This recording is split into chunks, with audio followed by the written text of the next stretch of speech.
Average के questions को देखते हैं 2024 के। 27 पारियों का किसी क्रिकेट खेल खिलाड़ी का एवरेज स्कोर कितना है बल्लेबाजी का? बल्लेबाजी यानी बैटिंग का एवरेज स्कोर है 47, 27 का। उसका उच्चतम और न्यूनतम स्कोर में 157 का अंतर है, यानी अधिक है। यदि ये दोनों पारियां हटा दी जाए तो शेष 25 पारियों का औसत इतना है, तो इन एक पारी में उसका उच्चतम स्कोर ज्ञात कीजिए। बहुत ईजी हो गया। 27 का कितना था? ये था 27 गुणे 47। 25 पारियों का ये है। दोनों का गैप ले लो, मल्टीप्लाई करके गैप लिए तो कितना हो गया? 219। अब देखो, ये जब दोनों का गैप लिए हो तो क्या मिला है? लोएस्ट और हाईएस्ट का सम मिला होगा ना, दो पारियों का। बचे हुए दो पारियों में इतने रन बने होंगे।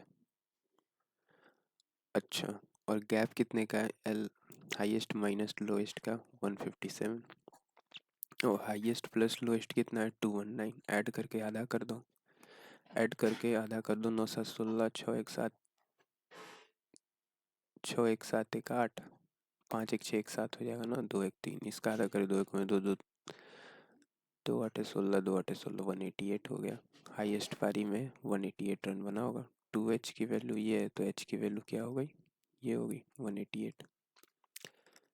बस इजी क्वेश्चन था। अगला ये क्वेश्चन, सोनाली ने कितना रन बनाया? एक स्कूल में साइंस टीचर की नौकरी के लिए अप्लाई किया, ठीक है। नौकरी के लिए परीक्षा में उसकी भौतिकी में 8, रसायन में 8 और जीव विज्ञान में 6, और साक्षात्कार में कितना है? 6.5। एवरेज कितना दे रहा है? फाइनल स्कोर कह रहा है। फाइनल स्कोरों की गणना के लिए क्रमशः 2 3 3 4 का वेटेज भौतिकी, रसायन विज्ञान, जीव विज्ञान और साक्षात्कार को दिया गया।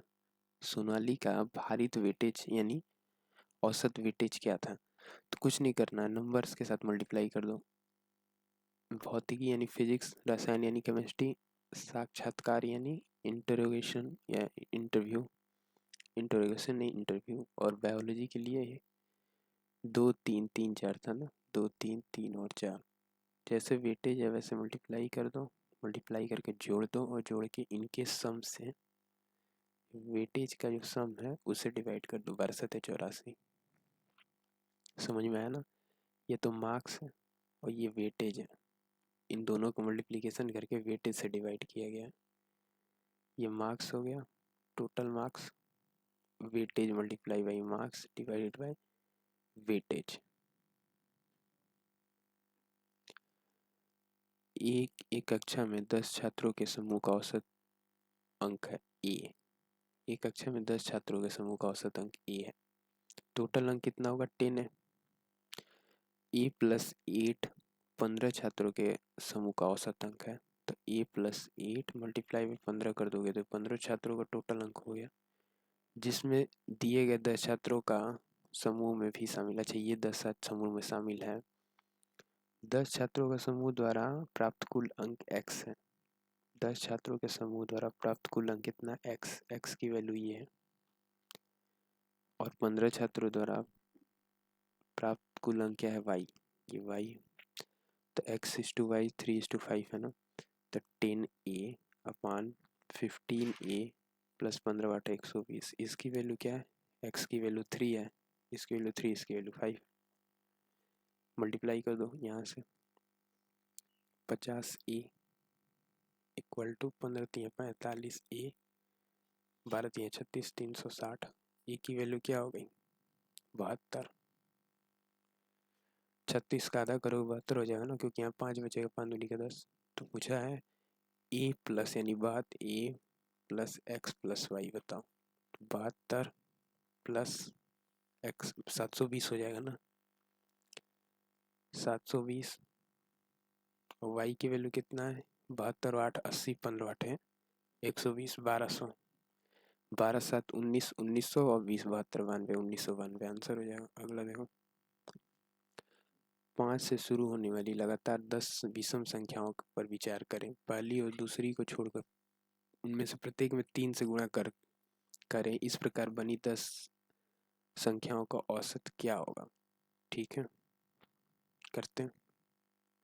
5 से शुरू होने वाली संख्या क्या है? 5, 7, 9, 11, 13, 15, 17, 19, 21, 23, 20 संख्याएं हो गई ना।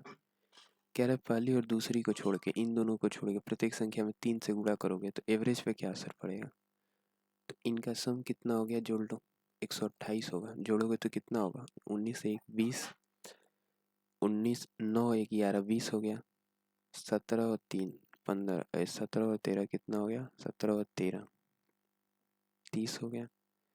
ये कितना हो गया? 40 हो गया। और बचा क्या था? 15 और 23, 23 15 28 और 10 38, 3 3 6 4 10 2 12, 128 हो गया ना सम। तो 128 गुणे 3 कर दो, क्योंकि सम है ना, और सब में 3 3 से जब गुणा किए हो तो सम में भी 3 से गुणा हो जाएगा, तो इतना बढ़ जाएगा, एक्स्ट्रा हो जाएगा। और प्लस 5 और 7 12 है, और डिवाइडेड बाई कितना है?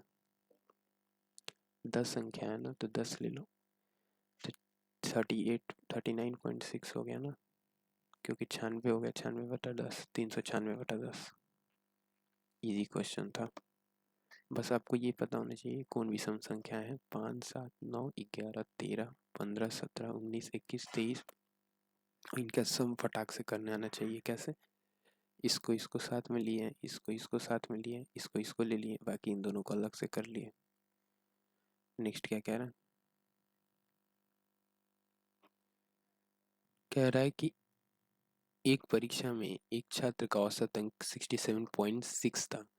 वह गणित में 27 अंक, कंप्यूटर में 10 अंक और इतिहास में 18 अंक अधिक प्राप्त करता, तो अन्य विषयों में समान अंक रहता, तो उसका औसत कितना होता? 72.6। गैप कितने का हो गया? 5 का। कितना अधिक पाया है? गणित में 27 पाया, 10 कंप्यूटर में अधिक पाया और 18 इतिहास में। दोनों का सबका सम कर दो, 8 7 15 55 हो गया ना। इसमें 5 से डिवाइड कर दो, डिफरेंस से डिवाइड कर दो, पता चल जाएगा कितने सब्जेक्ट्स थे। टोटल नंबर ऑफ सब्जेक्ट्स ही पूछा है, 11। सेक्शन ए और बी के छात्रों का औसत वजन जिनमें प्रत्येक 40 छात्र हैं, ठीक है। सेक्शन ए का स्कोर क्या दे रहा है? ए का और बी का, ठीक है। ए बी के छात्रों का औसत वजन ये हो गया 40, जिसमें प्रत्येक छात्र है इतना हो गया 45 पॉइंट समथिंग। तो या तो 40 से मल्टीप्लाई कर लो, या फिर ऐसे लिख लो कि 40 छात्र हैं, उनका एवरेज स्कोर कितना है? 45.5। प्रत्येक में 40 छात्र हैं और एक का 42 पॉइंट समथिंग है, 44.2। तो रेशियो काट लो ना, 1:1 का एवरेज हो गया। अगर कंबाइन लिया जाए, ए के दो छात्रों का औसत इतना बी में स्थानांतरित किया गया और बी के दो छात्रों को ए में स्थानांतरित किया गया, दोनों सेक्शनों के औसत भार समान हो गया। तो जो शिफ्ट किए गए थे उनका इस क्या था? तो इफेक्टिव यहाँ कितना डिफरेंस हो रहा है? 0.3 कर दोगे तो 5 हो जाएगा। 1.3 का हो रहा है, 1.3 का हो रहा है 40 पे, तो कितने का केजी का डिफरेंस हुआ होगा? 52 केजी का। 52 केजी का हुआ होगा ना। आप क्या करेंगे? अब कुछ बच्चों को ये चीज़ कठिन लगता होगा, तो इसको होल्ड कर दो, आगे देखते हैं। Next question. दो संख्या 2 3 4 और 5 क्रमशः इस बार आई हैं, इतने बार आई हैं, तो कुछ नहीं करना, मल्टीप्लाई कर देना है। फ्रीक्वेंसी मल्टीप्लाई बाई नंबर और डिवाइडेड बाई इनका सम। कह रहा है बाद में असंख्याओं का औसत दे ही दिया था, के की वैल्यू निकल जाएगी। बाद में सभी स्थानों में संख्या 2 को 6 से प्रतिस्थापित कर दिया गया। बाद में सभी स्थानों में संख्या 2 को 6 से प्रतिस्थापित किया गया। जो 2 है उसको 6 बनाया गया हर जगह। यहाँ 2 है तो 6 कर दो, यहाँ 6 कर दो। नई संख्याओं का औसत क्या? ये भी काफ़ी बड़ा सवाल हो जाएगा, कि पहले मल्टीप्लाई करोगे इससे, this multiply by this multiply by this multiply by this multiply by this. इसमें 2 से करोगे, इसमें 3 से करोगे, इसमें 4 से करोगे, इसमें 5 से करोगे। उसके बाद क्या करोगे? उसके बाद इन सब का मल्टीप्लाई करने के बाद इन दोनों के सम से डिवाइड करोगे। 38 के -29, जिसकी वैल्यू तुम लिखोगे 2.8। ये भी बड़ा हो जाएगा क्वेश्चन, तो अब इसको भी होल्ड रखते हैं। जो क्वेश्चंस बड़े हो रहे हैं, टाइम ज़्यादा ले रहे हैं, उसको होल्ड रखते हैं। एक्स वाई जेड 3 धनात्मक संख्याएं हैं, वाई एक्स ऐसे करके है, यदि संख्याओं के व्युत्क्रमों का औसत ये है। 1/x 1/y 1/z का औसत दिया है। 1/x प्लस 1/y 1/z इसकी वैल्यू क्या दी गई है? अच्छा, इनका औसत पूछ रहा है ना, तो डिवाइडेड बाई 3। इसकी वैल्यू क्या दी गई है? इसकी वैल्यू 17/240। 3 × 8 = 24 हो गया ना, 80 हो गया। अब देखो एक्स वाई जेड कॉमन ले लो, एक्स वाई जेड, या फिर क्रॉस मल्टीप्लाई कर लो, 80 मल्टीप्लाई हो गया, इधर 17 हो गया, और X plus Y plus Z हो जाएगा ऊपर, एक्स वाई वाई जेड और जेड एक्स, यही आएगा ना। 80 चला गया। अब देखो वाई एक्स का 4/5 है, एक्स 5 है तो वाई क्या है? 4 है। यहाँ ले लो एक्स वाई और जेड, एक्स 5 है तो वाई क्या है? 4 है। ठीक है, एक्स 5 है, एक्स का है ना, तो एक्स 5 है तो वाई क्या है? 4 है। जेड वाई का, वाई अगर 8 है तो जेड 5 है, वाई 8 है तो जेड 5 है, तो वाई को 8 बना लो, तो एक्स भी 8 10 बन जाएगा ना, और जेड क्या है? 5 है, तो ये क्या हो गया? 10, ये क्या हो गया? 8, और ये क्या हो गया? 5। अब कुछ नहीं करना, रख दो डायरेक्ट यहाँ पे। 8 दाम का 80, 8 5 40, 80 प्लस 40 प्लस 50, और मान लो ये के होगा, तो के स्क्वायर निकल जाता है, डिनोमिनेटर में क्या हो जाता है? 8 × 10 × 5, और यहाँ के क्यू हो जाता है, डिनोमिनेटर में एक के बच जाएगा। इन सबको के मान लो, क्योंकि आप एग्जैक्ट नहीं जानते हो ना। अब क्या करेंगे? इसकी वैल्यू हो गई 80, यहाँ 80 है, इसकी वैल्यू 17 की इक्वल हो गई। 8 4 12 5 17, 170। 170 है तो यहाँ 10 बच गया, ये 10 कैंसिल हो गया, 8 दाम का 80, 5 दूनी का 10, के की वैल्यू क्या हो गई? 2। ये भी कट गया था, के की वैल्यू क्या हो गई? 2। तो पूछ रहा है कि तो x के तिगुणे और y के 5 गुणे का औसत बताओ। x का तिगुणा यानी 3x प्लस y का 5 गुणे का औसत बताना है, बाई 2। दो ही नंबर हो गया ना, तिगुना भी किया जाए तो क्या फर्क पड़ता है? नंबर तो दो ही है, एक नंबर ही एक नंबर, इसका औसत बताना है। x की वैल्यू क्या मानी गई है? 10k, और y की वैल्यू 8k, तो 10 दूनी का 20 और 8 दूना का 16, 20 तिया 60 प्लस 16 5 80, डायरेक्ट लिख लो 60 80, इसका 30 हो गया, इसका 40 हो गया, क्योंकि डिनोमिनेटर में 2 है ना, तो 4 3 7 70 आंसर होगा। ये ऐसे कर लेते। और कोई बेस्ट मेथड बताओ। यहाँ पे मैंने क्या किया, एक लाइन यहाँ पे सॉल्व किया, ऐसे ये इतना बैठाया, उसके बाद फिर भी टाइम लगा है। चलो अगला देखो, नेक्स्ट क्या कह रहा है? यदि 3 अंकों का संख्याएं हैं, इनका औसत 441 है, तो मल्टीप्लाई कर दो। 332 है प्लस क्या है? 2x5 है प्लस x35 है, 63x है। क्या है? 63x और 46, तो 406 इसमें जोड़ दोगे तो 6 2 8, 3 और 4 3 7, 6 और ये अच्छा 5 है ना, तो 6 5 11, एक हाथी लगा, एक 3 और एक 4, और 4 और 3 कितना हो गया? 7, प्लस 10, इसकी वैल्यू क्या हो गई? 1 2 3 4 5 संख्या, 5 से मल्टीप्लाई कर लो, 5 में 5 में 5 5 का 20, ये हो गया। हम x की वैल्यू निकालना चाह रहे हैं, इसमें से कम कर दो, 741, 5 में से गया 4, 1 13। अब यहाँ 4 आना चाहिए, ये की वैल्यू क्या है? ये 5 5 10 है, तो यहाँ x की वैल्यू क्या हो गई होगी? 4 होगी, तभी तो 14 आएगा। देखो ये 5 और 5 जीरो हो जाएगा ना, तो फिर यहाँ 4 होगी, तो x की वैल्यू 4 होगी। देख रख के देखो, x की वैल्यू 4 रखोगे तो यहाँ 4 हो जाएगा, यहाँ 4 हो जाएगा, यहाँ 4 हो जाएगा, तो 4 3 5 और 6 3 4, 5 5 10 4 14, 4 1, 4 3 7 3 10, और 1 11, 1 1 6 4 10 दोबारा 1 13, आ गया ना x की वैल्यू 4। तो 4 माइनस 1 3 हो गया, 4 माइनस 3 1 हो गया, 4 3 7 हो गया, और 4 5 9 हो गया। इनका औसत पूछा है ना, तो प्लस करना होगा, सबको प्लस कर दोगे और 4 से भाग दे दो। तो 7 और 1 8, 4 दूना 8 हो 9 3 12, 4 3 12 हो गया, 3 2 5 हो गया आंसर। एक 11वीं पारी में एक बल्लेबाज 77 रन का स्कोर बनाता है, यदि उसका औसत स्कोर 3 से बढ़ जाता है, 11वीं पारी के बाद उसका औसत क्या था? अच्छा, 11वीं पारी में अगर 77 बनाया तो उसका एवरेज स्कोर 3 से बढ़ गया। 11वीं पारी में 77 बनाया होगा तो एवरेज स्कोर 3 से बढ़ गया होगा, यानी 10 पारियों का, पिछली 10 पारियों का एवरेज स्कोर क्या है? एक्स मान लो, पिछले 10 पारियों का एवरेज स्कोर क्या है? एक्स है।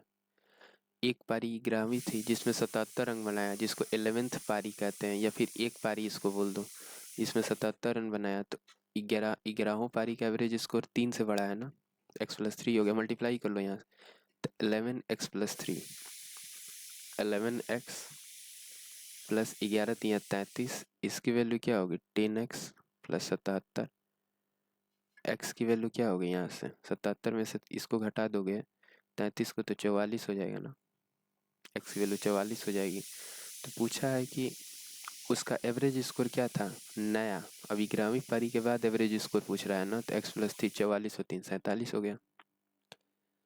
35 लगातार प्राकृतिक संख्याओं का औसत n है, पहली 10 संख्या को हटा दिया जाए तथा अगली 10 संख्याओं को शामिल कर लिया जाए तो औसत बदल कर m हो जाता है। यदि m स्क्वायर माइनस एन यदि m square minus N square की वैल्यू 600 है, यहाँ लिखा गया है m square minus N square की वैल्यू क्या है? 600 है, तो 3m 5n की वैल्यू बताओ। 35 लगातार प्राकृतिक संख्याओं का औसत n है, कुछ नहीं लिख दो, 35 लगातार प्राकृतिक संख्याओं का एवरेज क्या है? n है।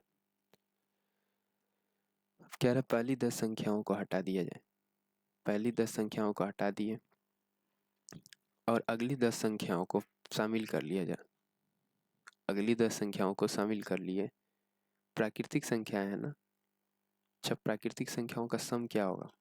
1 से 35 तक के प्राकृतिक संख्याओं का सम क्या होगा? 1 से लगा 35 तक की प्राकृतिक संख्याओं का सम क्या होगा? 35 और 1, 35 प्लस 1 36 बटा n इंटू एन प्लस 1/2 होता है ना। और इसमें ये सम है, और इसमें जितनी संख्या है उसे डिवाइड कर दोगे तो एवरेज मिल जाएगा, तो n+1/2, 35 और 1 36 बटा 2 18, इनका एवरेज क्या होता है? 35 संख्याओं का एवरेज हो गया 18। 35 प्राकृतिक संख्याओं का एवरेज क्या हो गया? 18।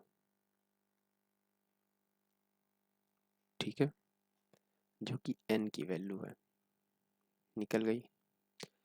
पहली 10 संख्याओं को हटा दोगे और अगली 10 को शामिल कर लोगे। पहली 10 संख्याएं क्या है? 35 का सम तुम बताए थे ना कि 1 से लगाए 10 संख्याओं का सम क्या हो गया? 10 और 1 11 बटा 2, 55 हो गया ना। इनको कम हटा दो और 11 से लगाए, क्योंकि ये 10 संख्याएं हैं, और 11 से लगाए 19 तक कितनी संख्याएं हो गई? 20 तक। अगला 10 चाहिए ना, तो 21 लोगे, नहीं नहीं 20 लोगे, तभी तो 20 में से 11 कम करोगे तो 9 हो जाएगा, और 1 ऐड करोगे। इनका सम बताओ, 11 से 20 का सम, तो 11 कैसे निकालोगे? 1 से लगा 20 तक का निकाल दो, या और फिर 1 से लगा 20 तक का निकाल दो, फिर कैसे? ऐसे सम जोड़ी लो, 11 12 13 14 15 16 17 18 19 20, ऐसे लिख लो। तो 19 और 1 11, 30 हो गया ना। 12 और 18 30 हो गया। फिर क्या हो गया? 16 और 14 30 हो गया। 17 और 13 30 हो गया। और 20 और 15 35 हो गया। 30 30 60 30, 3 चौका 12 120 और 3 150 5 55 155 हो गया सम। कह रहा है ना कि इतने इसको हटाए हो और इसको शामिल कर दिए हो, तो डिफरेंस कितने का हो रहा है? 100 का अंतर पड़ रहा है ना। तो जब 100 का अंतर पड़ रहा है कितने पे? 35 संख्याओं पे। क्यों? पूरा इफेक्ट हो जाएगा ना 35 पे। 5 बीस है 100, 5 7 35, तो 20/7 ये क्या हो गया? एवरेज।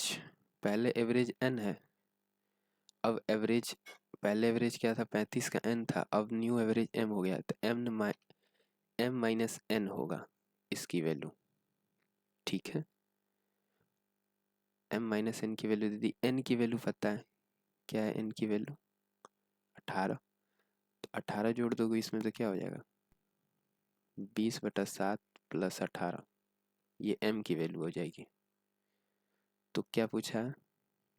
पूछा 3m और 5m का n का औसत, तो 3m है, m है, तो 3m और 5n का औसत पूछा है बाई 2। m में 3 से गुणा करना है ना, ठीक। तो 18 ऐसे 3 से इसमें गुणा कर दोगे तो क्या हो जाएगा? 20×3 = 60, 60/7 प्लस 18×3 = 54, 54। 3 से गुणा डायरेक्ट कर दिए, 5m, 18×5 = 90, डिवाइड बाई 2 करना था, ठीक है। तो ये हो गया 27 दूना 54, 45 दूना 90 और 30, तो कितना हो गया? 7 और 5 12, 2 4 2 6 1 7 और 30/7, 7 चौक 28, यानी 76 पॉइंट समथिंग आना चाहिए। अच्छा, वैल्यू तो दूसरी आ रही है, इसको भी अभी पास ही रखो क्योंकि इस क्वेश्चन में कहीं ना कहीं एरर है। बाकी ये क्वेश्चन है, यहाँ से आगे कंटिन्यू करेंगे नेक्स्ट सेशन में, ठीक है। ये छोटा सेशन रखेंगे 20 मिनट का, नेक्स्ट सेशन में इसके आगे कंटिन्यू करेंगे।